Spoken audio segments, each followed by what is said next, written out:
வணக்கம். இன்னைக்கு நாம ஒரு ரொம்பவே பரபரப்பான கிரிமினல் கேஸ பத்தி பார்க்க போறோம். அதுல மையமா இருந்த ஒரு நபர், அவரோட கதை என்ன? வாங்க இந்த வழக்குல இருக்கிற உண்மைகளையும் அதுக்கு பின்னால இருக்கிற சிக்கல்களையும் ஒன்னொன்னா அலசி ஆராயலாம். ஒரு ஹை ப்ரொஃபைல் அரசியல் கொலை, அதுல முக்கிய புள்ளி ஒருத்தர். யார் அவரு? இந்த கேள்விதான் நம்ம எல்லாரோட மனசுலயும் ஓடிட்டு இருக்கு இல்லையா? சரி, வாங்க அதுக்கான விடைய தேட ஆரம்பிக்கலாம். ஓகே, முதல்ல இந்த கேஸோட அடிப்படையான விஷயங்கள் என்னன்னு பாத்திரலாம். பி. நாகேந்திரன் யார் இவரு? இவரோட பின்னணி என்ன? அத பத்தி ஒரு சின்ன சுருக்கத்தை முதல்ல பாப்போம். அதாவது பி. நாகேந்திரன் சென்னையோட ஒரு பெரிய கேங்ஸ்டர். இவர்தான் பகுஜன் சமாஜ் கட்சி தலைவர் கே. ஆம்ஸ்ட்ராங் கொலை வழக்குல முதல் குற்றவாளியா சொல்லப்படுறாரு. ஆனா இது மட்டுமல்ல, இதுக்கு முன்னாடியே அவர் ஒரு கொலை வழக்குல ஆயுள் தண்டனை கைதி. அப்புறம் அக்டோபர் 2025ல உடல்நிலை சரியில்லாம கவர்மெண்ட் ஹாஸ்பிட்டல்ல காவல்ல இருக்கும்போதே இறந்து போறாரு. இதெல்லாம் தான் இந்த கேஸோட கோர் ஃபேக்ட்ஸ். இதுல எந்த மாற்றமும் இல்ல. சரி, ஒருத்தர் எப்படி இந்த நிலைமைக்கு வராரு? அவரோட கிரைம் கரியர்ல என்னெல்லாம் நடந்ததுன்னு கொஞ்சம் டைம்லைன் படி பார்க்கலாம். அப்போதான் நமக்கு ஒரு முழுமையான பிக்சர் கிடைக்கும் இல்லையா? பாருங்க, அவரோட கதை 1990கள்ல ஆரம்பிக்குது. வடசென்னையில ஒரு பெரிய ஆளா வளர்றாரு. போலீஸ் ரெக்கார்ட்ல A+ கேட்டகரி கேங் லீடர்னு சொல்றாங்க. அப்படின்னா ரொம்பவே ஆபத்தான குற்றவாளிகள்ல இவரும் ஒருத்தர். அப்புறம் 2024க்கு முன்னாடியே ஏகப்பட்ட கேஸ்ல மாட்டி ஒரு கொலை வழக்குல ஆயுள் தண்டனையும் வாங்கிடுறாரு. இதுக்கு பிறகுதான் அந்த பெரிய ட்விஸ்ட். ஜூலை 2024ல ஆம்ஸ்ட்ராங் கொலை வழக்குல இவர்தான் முதல் குற்றவாளின்னு பேர் வருது.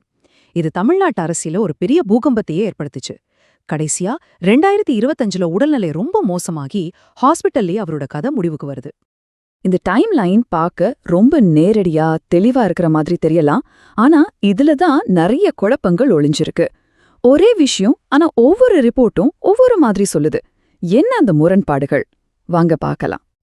ஆனா இந்த செய்திகள்ல எங்க தான் முரண்பாடு வருது? எந்தெந்த தகவல்கள் ஒண்ணுக்கொன்னு இடிக்குது? அதை இப்ப பார்க்கலாம். இதுதான் இந்த கேஸை இன்னும் காம்ப்ளிகேட்டட் ஆக்குது. இங்கதான் விஷயம் ரொம்பவே சுவாரஸ்யமா மாறுது. பாருங்களேன், சில ரிப்போர்ட்ஸ் அவர் இறக்கும்போது வயசு 60ன்னு சொல்லுது, சிலது 65ன்னு சொல்லுது. அதே மாதிரி அவர் எப்படி இறந்தாருங்கிறதுலயும் குழப்பம். சில பேர் பல உறுப்புகள் செயலிழப்பு, கல்லீரல் செயலிழப்புன்னு சொல்றாங்க, மத்தவங்களோ ஹார்ட் அட்டாக்னு சொல்றாங்க. அவர் மேல இருந்த மொத்த கேஸ்களோட எண்ணிக்கையில கூட ஒரு தெளிவில்ல. பொதுவா இந்த மாதிரி பெரிய வழக்குகள்ல ஆரம்பத்துல இப்படி தகவல்கள் முன்னுக்கு பின் முரணா வர்றது சகஜம்தான். ஒரு அதிகாரப்பூர்வமான அறிக்கை வர்ற வரைக்கும் இந்த குழப்பம் இருக்கத்தான் செய்யும். சரி, இவ்வளவு குழப்பங்களுக்கு நடுவுல கவர்மெண்ட் சைட்ல இருந்து ஒரு ஸ்டேட்மெண்ட் கொடுக்கணும்னா எப்படி கொடுப்பாங்க? எந்த விதமான யூகங்களுக்கும் சர்ச்சைகளுக்கும் இடம் கொடுக்காம ரொம்பவே நியூட்ரலா ஒரு அதிகாரப்பூர்வ அறிக்கை எப்படி இருக்கும்? வாங்க அத பார்க்கலாம். பாத்தீங்களா, ரொம்பவே கச்சிதமா சட்டத்துக்குட்பட்டு இருக்கு. இதுல எந்த யூகத்துக்கும் இடமே இல்ல. வெறும் உண்மைகள், அவ்வளவுதான். சட்டப்படி இப்படிதான் ஒரு விஷயத்த ஹேண்டில் பண்ணுவாங்க. சரி, இப்ப நம்ம பார்த்த இந்த முரண்பாடுகள் எல்லாம் எப்படி சரி செய்யறது? உண்மையா எப்படி கண்டுபிடிக்கிறது? அதுக்கு நாம என்ன செய்யணும்? அதுக்கு சில முக்கியமான வழிகள் இருக்கு. அதை தான் இப்ப பார்க்க போறோம். முதல்ல FIR, அதாவது முதல் தகவல் அறிக்கைய பார்க்கணும். அப்பதான் போலீஸ் தரப்பிலிருந்து என்ன சொல்லியிருக்காங்க, என்னென்ன குற்றச்சாட்டுகள் இருக்குன்னு நமக்கு தெரியும். அடுத்து 2வது ஹைகோர்ட் ஆர்டர். இந்த கேஸை ஏன் CBIக்கு மாத்துனாங்க அப்படிங்கிற சட்டரீதியான காரணங்கள் எல்லாம் அதுல தான் இருக்கும். கடைசியா ரொம்ப ரொம்ப முக்கியமா ஹாஸ்பிட்டலோட டெத் சர்டிபிகேட். இதுதான் அவரோட மரணத்துக்கான உண்மையான காரணத்தை எந்த சந்தேகமும் இல்லாம உறுதிப்படுத்தும்.